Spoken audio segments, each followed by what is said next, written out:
वक्रतुण्ड महाकाय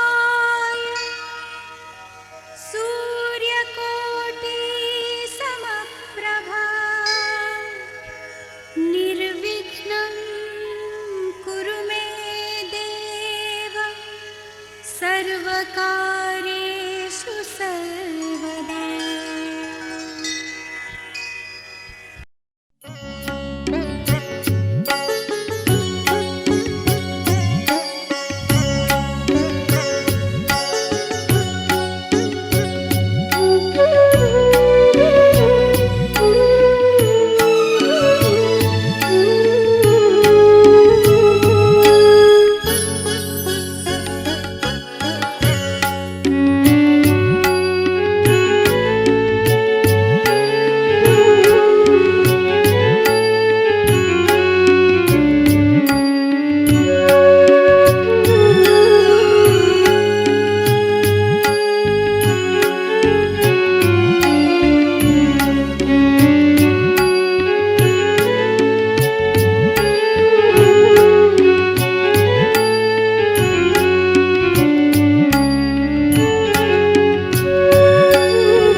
Dale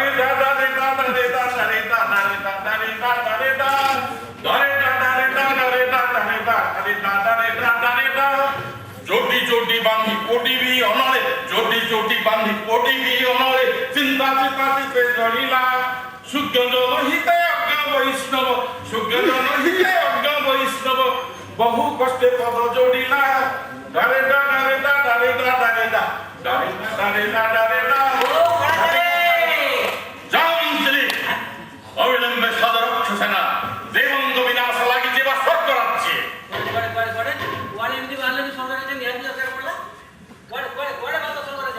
পচারি দেলটি পচারি দেলটি তো ମୁଁ କେତେ ଥର ମନା କରିଛି ଗୋଟେ ଶୁଭ କାମରେ ବାହାରିଲା ବେଳେ କୁଆଡେ ଯାଉଛ ବୋଲି ପଚାରିବ ଗୋଟେ କେତେ ବଡ କାମରେ ମୁଁ ଯାଉଥିଲି କେତେ ବଡ କାମରେ କିଛି ଦିନ ରିହର୍ସଲ ଯାଉଥିଲି ଆଜି ଫେର ଆଉ ଗୋଟେ ଦାୟିତ୍ୱ ମତେ ଦିଆ ହେଇଛି ସାଙ୍ଗରେ ନେଇକି ଯିବି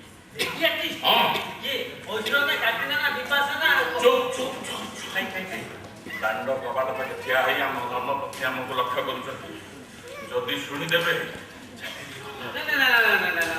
ମୁଁ ସେ କଥା ଆଦୌ ହଉ ନା ଏଟା କାହିଁକି ତମ ସ୍ତ୍ରୀ ପାଖରୁ ମୁଁ ଛଡେଇବି ଶୁଣ ଇଏ ତମେ ତମ ସ୍ତ୍ରୀ ପାଖରେ ଭଲ ଶିକ୍ଷା ଦେଇକି ରୁହ ହେଲେ କଣ ଅନୁକୂଳ ଟିକେ କାହିଁକି ସବୁ ତୁମା ଦଉଥିଲ ହଁ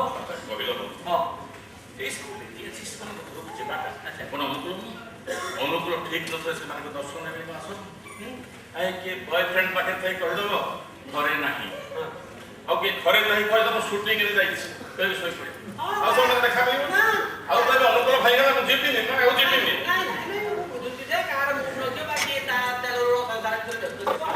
ଏଇ କଥା ପରା 3 ଥର ସକାଳୁ ବାହାରିଲେଣି ଧର୍ମପତ୍ନୀ ପଚାରୁଛନ୍ତି ଏଇ କୁଆଡେ ବାହାରିଲ ଆଉ ଯିବି କଣ ତେଲ ଆଣ ମାଛ ଆଣ ସଉଦା ଆଣ ପରିବା ଆଣ ଆଉ ଏମିତି ତାଙ୍କ ଫର୍ମାସି ତୁଲେଇ ତୁଲେଇ ଏବେ ବାହାରିଥିଲେ ତମେ ନିଗାଡି ତମେ ନିଗାଡି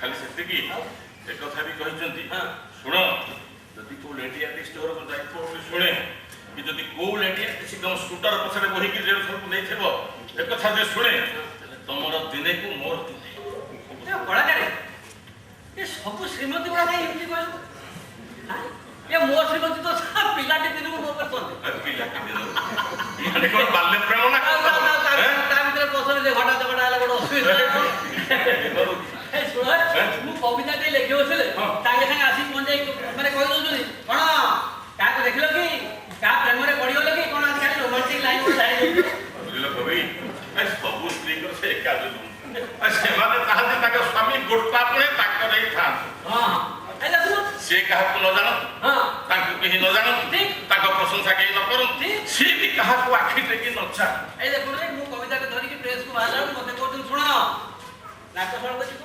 ନାକଶଳକ ଆସ ଇଆଡେ ନାହିଁ କି ସିଆଡେ ନାହିଁ କି କୁଆଡେ ନାହିଁ କି କୋଉ କବିୟତ୍ରୀ ଘରେ ବସି ଯାଆନ୍ତି ତାଙ୍କ ଶୁଖିଲା କବିତା ଶୁଣି ଅଯଥାରେ ତମେ ପ୍ରଶଂସାରେ ସ୍ୱତନ୍ତ୍ର ହବ ହେ ଭଗବାନ ଧନ୍ୟ ତୁମର ଲୀଳା ପ୍ରଭୁ ସ୍ତ୍ରୀ କାହିଁକି ଟିକେ ସତେଇ କଲେ କେଜାଣି ଆରେ ବାବା ଆମେ ଗୋଟେ ଭଲ ପ୍ଲଟଟେ ମିଳିଗଲା ଜମି ତମେ ହେଲା କବି କବିତା ପାଇଁ ତମକୁ ପ୍ରେରଣା ମିଳିଗଲା ବାସ ଲେଖିବ ଏମାନଙ୍କ ସବୁ ଏତେ ବାସନ୍ଦ ମଣିଷ ନାକେ ଦମ ହେଇଗଲା ଓ ଏତେ ବାସନ୍ଦ ବାସନ୍ଦ ମାନେ ଅପରପକ୍ଷ ହେଇନଥିବ ନାରୀ ହେଇନଥିବ ସୁନ୍ଦରୀ ହେଇନଥିବ ଯୁବତୀ ହେଇନଥିବ କି ସେ ଆମର ଆଲବମ ଗାର୍ଲ ହେଇନଥିବ କଣ ଆଉ ଆମେ ଏଇଟା ଗୋଟେ କବି କଳାକାର ସୌନ୍ଦର୍ଯ୍ୟର ପୂଜାରୀ ନଇ ଆଣିକି କୁଚିତ କଳାକାର ମାନଙ୍କର ପୂଜାରୀ ହେବା ଆଉ କଣ ତାର ଭାବ କଣ କବି ସଂସ୍ପର୍ଶରେ ଟିକେ ନ ଆସିଲେ ମନରେ ଉଦ୍ଦୀପନ ଆସିବ କଳାକାର କଳା ସୃଷ୍ଟି ହବ ଏଇ କବିର କବିତା ଧରିବ କେମିତି ଆଜି ସ୍ରଷ୍ଟାର ସୃଷ୍ଟି ପଛରେ ନାରୀ ମାନଙ୍କର ଅବଦାନ କଣ ସ୍ୱୀକୃତ ନୁହେଁ ଆସ୍ତେ ଏ କଥା ତମେ ଜାଣ ମୁଁ ଜାଣେ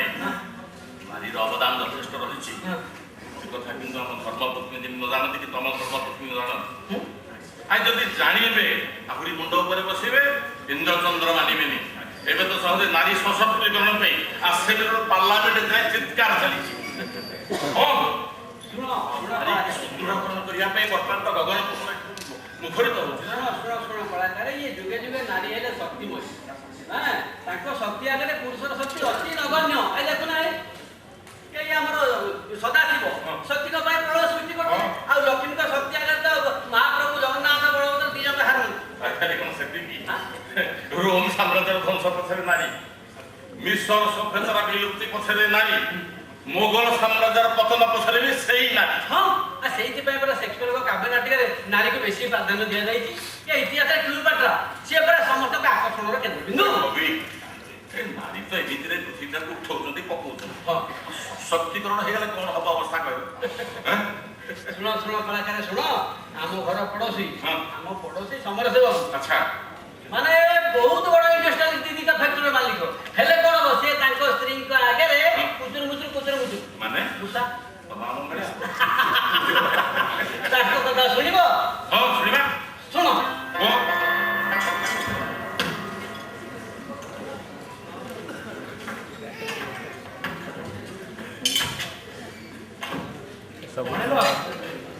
ତମେ ଏକା କରୁଛ ଗାଈ ମୋ ହାତ ଭାଜିକି ଫୁଲଦାନୀଟା ପଡ଼ିଗଲା ଆଉ ଭାଙ୍ଗିଗଲା।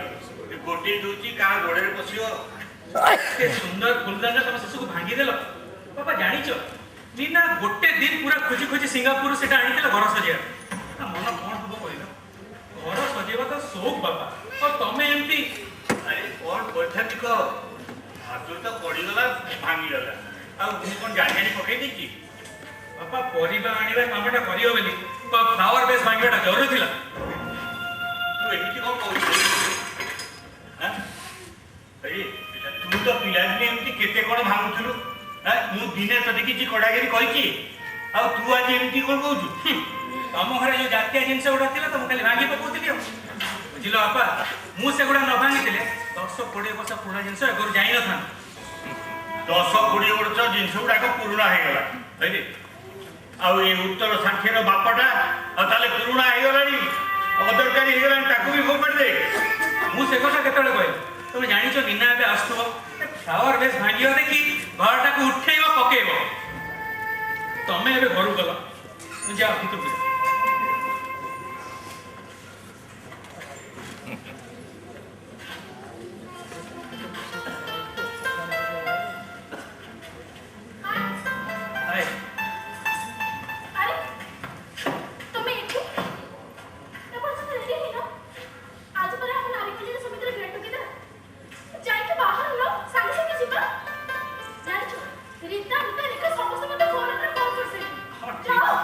ठीक जे मु न गले चलते नहीं नहीं नहीं मोर गोटे प्रोजेक्ट रिपोर्ट सबमिट करिवार अछि मैं ठीक एका चली जा सांग मानन फंक्शन मुझे सेठी कोन करिवे कहला कोन करिवो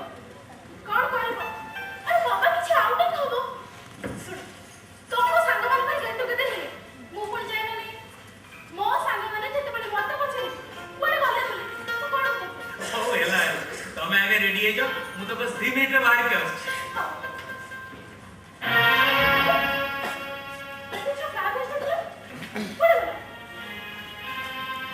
नहीं माने बॉडी भांगी गला मु आउटे किनी आनी बॉडी के भांगी गला केमे तो पड़ी गला कहो ना इतना चुप है क्या चुप पहिले पूरा हाथुर पड़ी भांगी गला से तो अनब्रेकेबल नथिला ना तोमो हाथरो किसी को भांगी ना ना मोर कहीं विश्वास होनी तोमो हाथरो तो कौन सी सहज कष्ट पड़े कुहा फिर कुत्ते चोरा के नहीं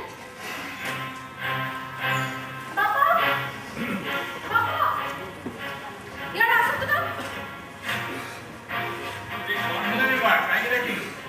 बाबा ऐसे जो फ्लावर बस के लगा कोड अरे मो हाथ आज पड़गला भांगीगला बुझी तमर कृत्य को तमर पुत्र बड़ी खंडा पुराउछ पितृ भक्त पुत्र ता कहले बता तको हाथ तो बाछ भांगी नाई रे मां तार किछि भूल नहीं सब दोष मोर मो हाथ आज पड़गला तार कोन भूल है जते दोष स्वीकार कली करो मखला नष्ट न फिनिश बनी तुम जानि छो गोटे दिन पर खोज खोज को सिंगापुर से लाल नष्ट घर पड़ी खास मोर ड्राइंग में सजीव से सब तभी तक भांगी दिलो जानो जानो मन दाम के अरे मां एसु तो भांगे एथि एमिति एते व्यस्त ले कोन चलिबो देखो घर को बड़े जिंस आनिबा तो दूर रखा सब भेट चुरमार करबो बटे बाहा अरे मां तम बाहागर पूर्वरु ए घरे जहा जहा जिंस दिला सब मु निजे एटु सेटु गोटे कि आनी कि सजाडी कि रखिथिली बापा से सब पुराना कालिया ओल्ड फैशन रो ସେଇଥିପାଇଁ ନିନା ସେ ସବୁ ଏ ଘରୁ ଫୋପାଡ଼ି ଦେଇ ନିଜ ପସନ୍ଦ ମୁତାବକ ଲେଟେଷ୍ଟ ଫ୍ୟାସନେବଲ ଜିନିଷ ଆଣି ଏ ଘର ସଜେଇଥିଲା। ଆଉ ଜାଣିଛ ସେ ସବୁ ବାନ୍ଧତା ବେଳର ଜିନିଷକୁ ସଜି ମୁଁ କଣ ମୋ ଘରଟାକୁ ମ୍ୟୁଜିୟମ କରିଦେବି। ହେଲା ନିନା ଯାହା ହବାର ତ ହେଲାଣି ରେଡି ହେଇଯିବ ଯିବା। ଥାଉ ତମର ସେ ସାକୁଲିଆ କଥା ସେତିକି ଥାଉ। ଏ ଘରେ କଣ ମୋର କିଛି ଅଧିକାର ନାହିଁ। କୋଉଠି ଖୋଜି ଖୋଜି ମୁଁ ମୋ ମନ ଲାଗି ଜିନିଷ ଆଣି ଘରେ ସଜେଇଲା ବେଳକୁ ଏମିତି ଅନର୍ଥ ହେଲେ ମୁଁ କେମିତି ସଜ କରିବା। ହଉ ହେଲା ମୁଁ ଆଜି ଆଉ ଗୋଟେ ସୁନ୍ଦର ଫ୍ଲାୱାର ବେସ୍ କିଣି ଆଣି ତମେ ଗଲ ମୋ ସାଙ୍ଗମାନେ ନାରୀ କଲ୍ୟାଣ ସମିତିର ଉପରେ ଅପେକ୍ଷା କରିଛନ୍ତି ଡେରି ହଉନି। ତମର ସେ ଉପର ଠାରୁ ଆସିଲେ ଆଉ ସେତିକି ଥାଉ। ବାପାଙ୍କ ପାଇଁ କି ଦରଦ କହିଲେ କହିଲା ମୁଁ ଆଜି ଆଉ ଗୋଟେ ଫ୍ଲାୱାର ବେସ୍ କିଣି ଆଣି କାଲି ସେ ପୁଣି ତାକୁ ଭାଙ୍ଗିଦେବି। ଆରେ ନାଇଁ ମା ଏ ସବୁଥିରେ କଣ ଏମିତି ହବ? ବାପା ତମେ ଏସବୁ ଜିନିଷ ଆଉ କେବେ ବି ଛୁଇଁବନି। ତମର ଏ ରାଗ କଷ୍ଟ କଣ ଦରକାର?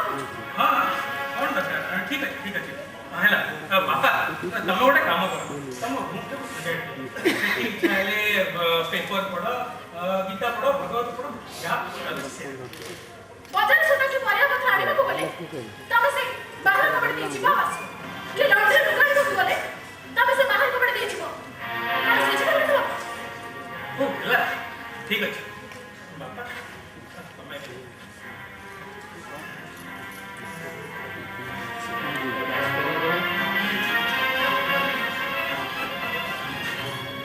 ବାପାଙ୍କର ଏ କି ଚମକ ଯିବ ବହୁତ ଛାଡ଼ି ଯାଉ। ନାଇଁ ନା ମୋ କ୍ୟାନ୍ସର ହେଇଥିଲା। କିଏ ଜାଣେ ବାପାଙ୍କ ଦୋଷକୁ ଲୁଚିବାକୁ ଯାଇ ତମେ ଏମିତି କ୍ୟାନ୍ସର ରୋଗ କଥା କହୁନଥିବ। ନିନା ଆଉ ଆଖି ଦେଖାଉଛି ଏ ଘରେ କୋଟି କୋଟି କରି ସମସ୍ତେ ବୁଝିକି ସାରିଲେଣି। ଯେମିତି ବାପାକୁ ସେମିତି ପୁଅ।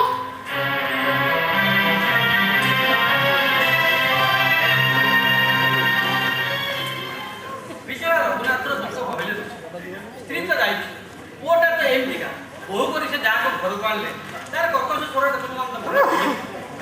ଭାଇ ରଘୁନାଥ ବୟସ୍କ ଲୋକ ଜୀବନରେ ଏମିତି ଅନେକ କଷ୍ଟ ସହିଥିବେ କଷ୍ଟ ସହିଷ୍ଣୁ ହେଇଯିବେ ଲୁହ ପିଇ ପିଇ ଜୀବନକୁ ପର ଲାଗି ଉତ୍ସର୍ଗ କରିଦେଇଥିବେ ହେଲେ ମୁଁ ଭାବୁଛି ବିଚରା ସମରେଶର ଦୁଃଖ ବିଚରା ସମରେଶ ହଁ ସମରେଶ ତମ ଆଖି ଆଗରେ ବିଚରା ବୁଝିଲ ଏମିତି ନିଜତ୍ୱହୀନ ମାଇଗୁଣାଙ୍କ ପାଇଁ ମୋ ପାଖରେ ଟିକେ କି ଦରଦ ନାହିଁ। ଏ ବାପର ଦୁଃଖକୁ ଦେଖୁନି ଚାହିଁଲେ ବି ବୁଝିବାକୁ ଚେଷ୍ଟା କଲେ ବି ବୁଝୁନି ସେ ବିଚରା। ଭାଇ ଯୁବ ଗୋଷ୍ଠୀ ପାଇଁ ବାପ ମା ଅଦରକାରୀ ଜୀବ ପକ୍ଷୀ ଉଡ଼ି ଜାଣିଲେ ବାପା ମାର ଆବଶ୍ୟକ ବରଂ ସେମାନେ ପିଲାମାନଙ୍କ ପାଇଁ ବୋଝ ହେଇଯାଆନ୍ତି। ପିଲାମାନେ କିନ୍ତୁ ଭୁଲି ଯାଉଛନ୍ତି ବାପା ମା କେତେ କଷ୍ଟ କରି ସେମାନଙ୍କ ଏଡୁକେସନ କେତେ କଷ୍ଟ ଦେଖିଲ ତ ବୋହୁଙ୍କର ରୂପ ଏଥିରେ ତମେ କହୁଛ ନା ନାରୀ ସଶକ୍ତିକରଣ କରିବ ଭୟ ଆଉ ଶକ୍ତି ଦରକାର ନାହିଁ ନା ଯେତିକି ଶକ୍ତି ପାଇଛନ୍ତି ସେଥିରେ ତ ପରିବାରଟାକୁ ଉଠଉଛନ୍ତି ପକଉଛନ୍ତି କେତେ ଝଡ଼ଝଡ଼ ସୃଷ୍ଟି କରୁଛନ୍ତି। କଳାକାର ନାରୀ ଝଡ଼ଝଞ୍ଜା ସୃଷ୍ଟି କରିବେନି ତ କରିବ କିଏ? ସେ ପୁରା ସୃଷ୍ଟି ସ୍ଥିତି ବିଲୟର କାରଣ। ଆଉ ସେ ଯଦି ନ ଚାହିଁଲା ସେ ପରିବାର ସୁଖ ପାଇଁ ଆନନ୍ଦ ପାଇଁ ନା ଶାନ୍ତି ପାଇଁ। ନାଇଁ ମୁଁ ତମ ସଙ୍ଗେ ଏକମତ ପୁରୁଷର ଭୂମିକା କିଛି କମ୍ ନୁହଁ ପାରିବାରିକ ସୁଖ ଶାନ୍ତି ପାଇଁ କିନ୍ତୁ ପୁରୁଷର ସୁସ୍ଥ ମାନସିକତା ପାଇଁ ଅନେକ ଖଣ୍ଡ ବିଖଣ୍ଡିତ ସ୍ତ୍ରୀ ନିର୍ଯାତନାର କାରଣ ସେମାନେ। କଳାକାର କଣ କହୁଛ ତମେ ଏତେ ଖବର ରଖିଛ? ରଖିବିନି ହଁ ନ ରଖିବ କାହିଁ ତମେ କଳାକାର ନା ଇଏ ସବୁ ରସର ଆରମ୍ଭ ତମଠି ସବୁ ରସର ଶେଷ ବି ତମଠି। ଥଟ୍ଟା ଭାବୁଛ କି ଆମ ଓଡ଼ିଶା କଥା ଦେଖିବା ଆସ ନିମ୍ନ ମଧ୍ୟବିତ୍ତ ପରିବାର ଚାରି ପ୍ରାଣୀ ଦୁଃଖ ଦୈନ୍ୟ ଭିତରେ ବି ଜୀବନର ଅର୍ଥ ଖୋଜୁଛନ୍ତି ସେମାନେ କିନ୍ତୁ ସବୁ କିଛି ନଷ୍ଟ ହେଇଯାଉଛି ଉଦ୍ଭ୍ରାନ୍ତ ଯୁବକ ମନୁର ମାତାଲ ଦେଖିବ।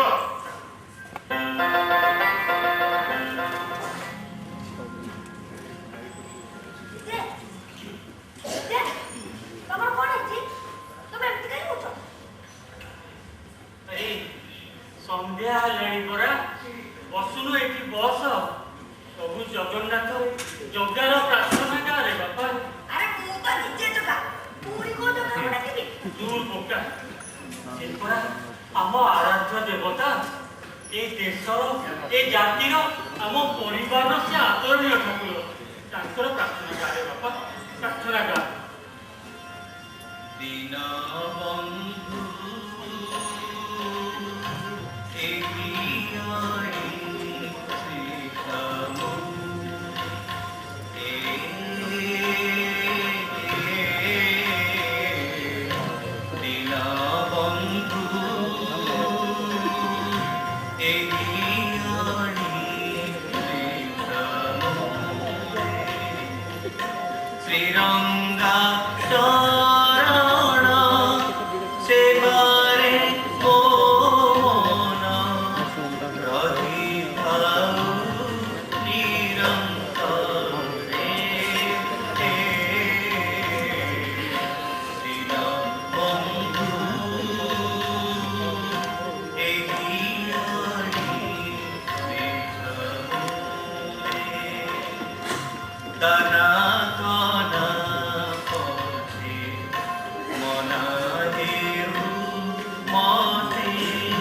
নীলাচন্দ্র বানা জানি চোখি হেউতিবি অখিল পতি হৃদয় ভরিব নাহি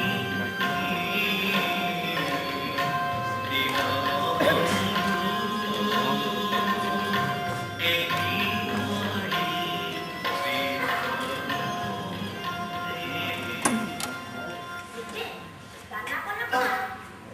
ଦାନା ହେଲା ଖାଇବାକୁ, କନା ହେଲା ପିନ୍ଧିବା ପାଇଁ। କବି କହୁଛନ୍ତି ଖାଇବାକୁ ପିନ୍ଧିବାକୁ ନ ମିଳୁ ପଛେ ପ୍ରଭୁ ତମ ଦର୍ଶନ ମିଳୁ, ପ୍ରଭୁ ତମର ଆଶୀର୍ବାଦ ମିଳୁ। ଯଦି ଭଗବାନ ଆମକୁ ଖାଇବା ପିଇବାକୁ ନ ଦେଇପାରିବେ ତାହେଲେ ଆମେ ତାଙ୍କୁ ଡାକିବା କାହିଁକି? ସିଏ ପରା ସବୁଠୁ ବଡ଼। ସିଏ ପଚାରିଲେ ଆମେ ଖାଇବାକୁ ପାଇବୁନୁ, ଲୁଗା ଖଣ୍ଡେ ପିନ୍ଧିବାକୁ ପାଇବୁନୁ। ବାପା ପ୍ରାଣ ଅର୍ଥ ଡାକିଲେ ସେ ଶୁଣନ୍ତି। ସିଏ ଆମକୁ ଦେଖାଦେବେ କେବେ? ଅରେ ବାପା ନିଷ୍ଠାସ ଡାକିଲେ ସେ ନିଶ୍ଚୟ ଦେଖାଦେବେ। ଯେ ତମେ ମୋ ପାଇଁ ତାକୁ ଡାକି ଦିଅନ୍ତନି, ମତେ ସେ ଦେଖା ଦିଅନ୍ତେ। ଅରେ ବାପା ସେଦିନ ତୋରି ଭଳି ପିଲାଟି ବଳଦେବ, ତା ଅଜା ଦେବୀଙ୍କ ଭକ୍ତ। ସେଦିନ ତାଙ୍କରି ଆଶୀର୍ବାଦରୁ ବଳଦେବ ଦେବୀଙ୍କର ଆଶୀର୍ବାଦ ପାଇପାରିଲେ। ଅଜାଙ୍କ ଦେହ ବହୁତ ଖରାପ ଥାଏ। ସେ ନାତିକୁ ଡାକି କହିଲେ, ବାପାରେ ମୁଁ ତ ଆଜି ଦେବୀଙ୍କୁ ପୂଜା କରିପାରିବି, ତୁ ଟିକେ ପୂଜା କରିଦେବୁ। ନାତି ଠିକ ସେୟା କଲା। ନିଷ୍ଠାର ସହିତ ଦେବୀଙ୍କୁ ପୂଜା କଲା। ଆଉ ଦେବୀଙ୍କ ଆଗରେ କଂସାରେ କଂସାଏ କ୍ଷୀର ଥୋଇ ଭୋଗ ଦେଲା। ତାପରେ କଣ ହେଲା ଜାଣିଛୁ ବାପା? ଚାହୁଁ ଚାହୁଁ ସେ କଂସାର ଯାକ କ୍ଷୀର ଦେବୀ ପିଇଗଲେ। ନାତି ଦୌଡ଼ି ଆସି ଅଜାଙ୍କୁ କହିଲା, ଅଜା ଦେବୀ ତ ସବୁ କ୍ଷୀର ପିଇଦେଲେ, ତମେ କଣ ପ୍ରସାଦ ପାଇବ ଯେ? ତମ ଦେହ କେମିତି ଭଲ ହବ ଯେ? ଅଜା କହିଲେ, ଯା ଦେବୀଙ୍କି କହିବୁ, ଦେବୀ ଆପଣ ତ ସବୁ କ୍ଷୀର ପିଇଦେଲେ, ଅଜାଙ୍କୁ ମୋର ଭାରି ଜ୍ୱର, ସିଏ କଣ ପ୍ରସାଦ ପାଇବେ ଯେ? ତାଙ୍କ ଦେହ କେମିତି ଭଲ ହବ ଯେ? ନାତି ଠିକ ସେୟା କଲା। ତାପରେ ଦେବୀଙ୍କ ପକ୍ଷରୁ ଧାର ଧାର କ୍ଷୀର ପାଇ ସେ କଂସଟା ବୁଲିଗଲା। ହଠାତ୍ ପିଇ ବଳଦେବ ହେଲେ କବି ସୂର୍ଯ୍ୟ ବଳଦେବ। ସ୍ୱାମୀ ବିବେକାନନ୍ଦ ବି ତ ମା କାଳୀଙ୍କ ଦର୍ଶନ ପାଇଥିଲେ ନା? ହରେ ବାପା ତାଙ୍କ ଗୁରୁ ରାମକୃଷ୍ଣ ପରମହଂସଙ୍କ ଆଶୀର୍ବାଦରୁ ସେ ଏକାଗ୍ର ଚିତ୍ତରେ ପୂଜା କରି ମା କାଳୀଙ୍କର ଦର୍ଶନ ପାଇଥିଲେ। ଆରେ ଚୋଟା, ଆରେ ମୋ ଦେହଟା କଣ ହେଇଯାଉଛି?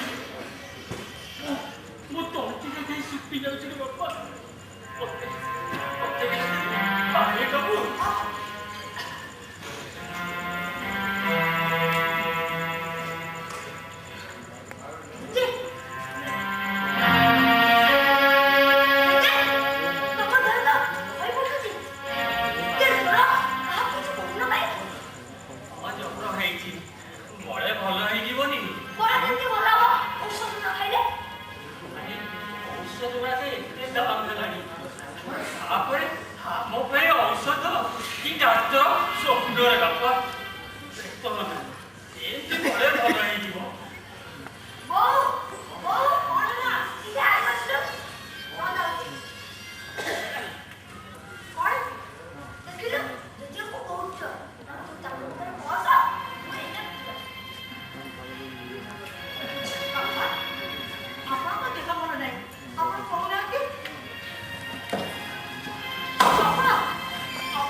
ସ୍ଥିତି ଭଲ ହେଇଯିବ। ବାପା ମୁଁ ଟିକେ ନାମଚା କରିବାକୁ ନିଜର ଦେହର ବସି ଚାଲିଛି। ଆରେ ଆରେ ହ୍ୟାଲୋ ମା, ରାତି ଏତେ ହେଲାଣି, ସେ ମନୁ ଗଲା କୁଆଡ଼େ? ଏଯାଏ ତ କାମ ସରୁନି। ହଁ, ପ୍ରାଇଭେଟ ଚାକିରି ତ କାମ ଉପରେ କାମ ଲଦି ଦଉଥିଲେ। ଆଜିକାଲି ଯିଏ କାମ କଲା ତାରି ଉପରେ ସବୁ। ଦେଖ ମୁଁ ତମ ପାଇଁ ଦିଟା ବଟି ଖାଇଛି। ଏଥିରୁ ଗୋଟେ ତମେ ଏଇନା ଖାଇଦିଅ, ଆଉ ଗୋଟେ ଜଳ ନ ଗଲାଲେ ଆଜି ରାତିରେ ଗୋଟେ କାଲି ସକାଳେ ଖାଇଦିଅ। ଓ ସୁନା ନାତିଟା, ମୋ ପାଇଁ ତାର କେତେ ଚିନ୍ତା ରେ ବାପା। ବାପା ଏଇ ଦେ, ମୋ ନାତି ମୋ ପାଇଁ ଔଷଧ ଆଣିଛି। ବାପା ଦେ, ମୋ ନାତି ଆଣିଛି ଔଷଧ ଦେ ମୁଁ। ବାପା ନିଅନ୍ତୁ ଜଗା ଆଣିକି ଔଷଧକୁ ଖାଇଦିଅ, ଆଉ ଏ ଚାଟା ପିଇଦିଅ।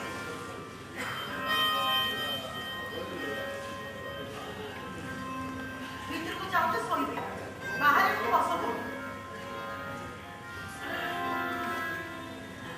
ହଉ, ଜଗା ମୋର ସାକ୍ଷାତ ଜଗନ୍ନାଥ। ପ୍ରଭୁ ତତେ କୋଟି ପରିମାଣ ଦିଅନ୍ତୁ। ତୁ ସଭିଙ୍କର ଏମିତି ସେବା କରୁଛୁ, ସଭିଙ୍କର ସେବା କରୁଛୁ।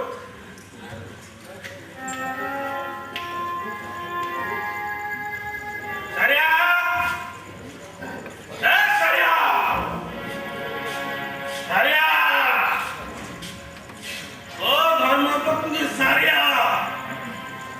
ଏ ଟିକେ ଶୁଣ। ଏ ସାରିଆ! ଓହୋ, କାହିଁକି ପାଟି କରୁଛ? ମତେ ଟଙ୍କା 30-40ଟା ଦେଲୁ। ଟଙ୍କା ମୋ ପାଖରେ କାହିଁକି? କଣ ହେଲା? ତତେ ସେଦିନ ଦରମା ପାଇକି ଟଙ୍କା ଦେଇଦେଲେ? ସେ ତ 15 ଦିନ ତଳର କଥା। ଦେଇଥିଲ 2000, ଆଉ ହାତ ଖର୍ଚ୍ଚ ପାଇଁ ନେଇଗଲ 500 ଟଙ୍କା। ଘର ଚଳିବାକୁ ରହିଲା କେତେ? ଆମେ 4 ପାଣି କୁଟୁମ୍ବ କେମିତି ଚଳିଛୁ କେବେ ଚିନ୍ତା କରିଛ? କ୍ଷୀର ଟୋପେ ନାହିଁ ବାପଙ୍କ ପାଇଁ, ପୁଅ ପାଇଁ। ବାପଙ୍କୁ ଜଳଛୁ, ଔଷଧ କିଣିବା ପାଇଁ ପଇସା ନାହିଁ। ଏ, ଆଉ ଏଠି ତ ବେଶ ଚା ପିଆ ଚାଲିଛି। ସମସ୍ତଙ୍କ ଖବର ବୁଝିଲା ବେଳକୁ ମୋ ଖବର ବୁଝିଲା ବେଳକୁ କେହି ନାହିଁ। ଏଇ ଚା ବାପଙ୍କ ପାଇଁ ଆଣିଥିଲି। ବାପଙ୍କୁ ଭାରି ଜଳ, ଔଷଧ କିଣିବାକୁ ପଇସା ନାହିଁ।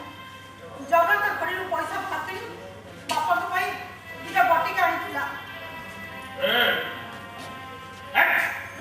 ବାପାଙ୍କ ପାଇଁ ଯେମିତି ଔଷଧ ଦରକାର, ମୋ ପାଇଁ ସେମିତି ଔଷଧ ଦରକାର, ନହେଲେ ମୋ ମୁଣ୍ଡ ପୁରା ବିଗିଡ଼ିଯିବ।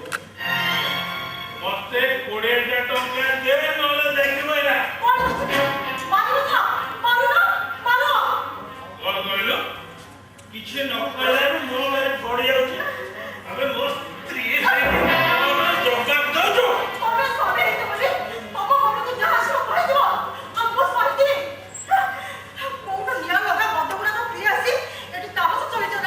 କଣ କହିଲୁ?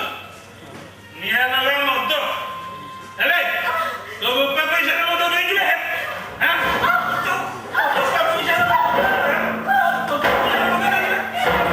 ମନୁ, କଣ ହଉଛି? ତୁ କାହିଁକି ବୋହୁ ମାଟାକୁ ମାରୁଛୁ? ଏଇଟା ମୋ ଘର, ମଦ ଭର୍ତ୍ତି ନୁହେଁ। ଚାରି ପେଟା ଲୋକଙ୍କୁ ରାନ୍ଧି ବାଢ଼ି ଖାଇବାକୁ ଦଉଛି। ଘରଟା ତାଙ୍କର ବୋଝ ତା ମୁଣ୍ଡରେ।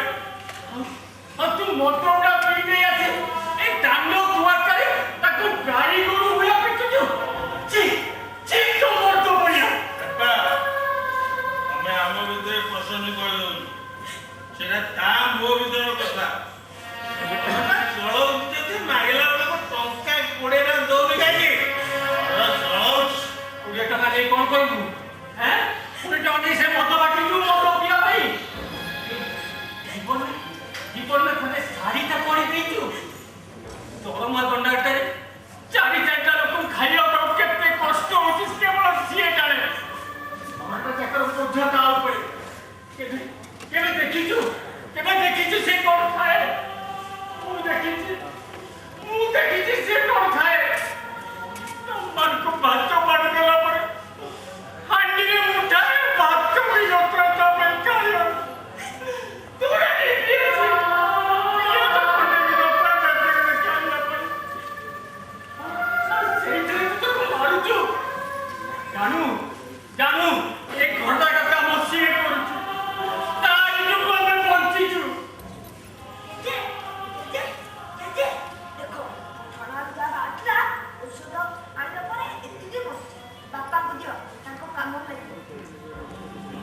ଯେକୌଣସି ଲୋକ ଦେଖି ସାରିଆ ଲୋକ ଦେଖିଥିଲେ ସେ କହିବ ଭାଇ ମୁଁ ତ ସେଇ କଥା କହୁଛି ଆଜି ଆମର ଏ ନାରୀ ସରଳ ନିଷ୍କପଟ ବୋଲି ଏତେ ସବୁ ନିର୍ଯାତନା ସହିଛି ମାଲ ଟୋକା ପଡ଼ିଗଲେ ବେଶ ଶାବକ ବି ସିଂହ ଭଳିଆ ଗର୍ଜନ କରିବ ନିଶାର ଗୋଲାମ ହେଲେ ସବୁ ସରିଲା କଳା ବେଶ ଝୁମୁଥିଲା ଭାଇ କି ନିର୍ଭୁଲ ଆକ୍ଟିଂ ଗୋଟେ ମାଡ଼ ବି ତଳେ ପକେଇନି ଆଚ୍ଛା ତୋର କଣ ବାସ୍ତବ ଜୀବନଟା ତମକୁ ନାଟକ ଭଳିଆ ଲାଗିଲା ଏ ଆକ୍ଟିଂ ନୁହେଁ ଇଏ ହଉଛି ବାସ୍ତବ ଜୀବନର ଚିତ୍ର ତମେ ଯଦି ସାରିଆ ଜାଗା ଥାଆନ୍ତ ଏମିତି ହାତ ପିଠିରେ ଲୋକ ଚୁତାନ୍ତ କାଇଁ ସାରି ହାତରେ ଝାଡୁ ନଥିଲା କି ଧରିଲାନି ସେ ଭୀମ ଭୟଙ୍କର ମୂର୍ତ୍ତି ସେଗୁଡା କେତେ ସହଜ ନୁହଁ ହେ କଳାକାର ଆଚ୍ଛା କବି ତମେ କଣ ଭାବୁଛ ଖାଲି ନାରୀ ନିର୍ଯାତି ପୁରୁଷ ନିର୍ଯାତିର ନୁହଁ ଆମକୁ ଦେଖୁନ ତମେ ଆମେ ତ ସେଇ ପର୍ଯ୍ୟାୟର ନିର୍ଯାତିତ ସ୍ୱାମୀ ହଁ ଯୁଗେ ଯୁଗେ ପୁରୁଷର ଭାବ ପ୍ରବଣତା ନେଇ ନାରୀ ତାକୁ ନିର୍ଯାତନା ଦେଇ ଆସୁଛି କହୁଥିଲି ତମ ନିର୍ଲୋପର କଥା କହୁଥିଲି କ୍ଲିଓପାଟ୍ରାର କଥା